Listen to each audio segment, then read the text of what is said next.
The road to economic security is bumpy for thousands living in New York.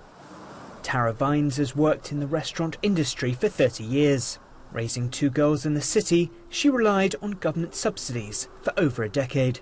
In not making a sufficient amount, you can't cover your rent, you can't cover your medical bills, your babysitter, or whatever other minor expenses that actually turn into major expenses because you can't afford them. According to Bloomberg, the gap between the rich and the middle class has widened in 99 out of 100 US metro areas. Unemployment has fallen to 3.7%, but a rising cost of living remains a challenge for many Americans. New York is consistently ranked as one of the most expensive places to live in the United States.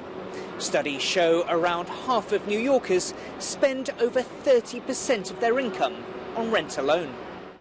The cost of healthcare impacts Americans in urban and rural communities alike.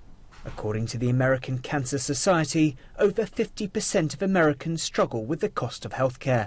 If they're not covered or covered insufficiently, or if the plan that they have doesn't cover certain procedures that they need, then they start receiving very large bills that add up very quickly.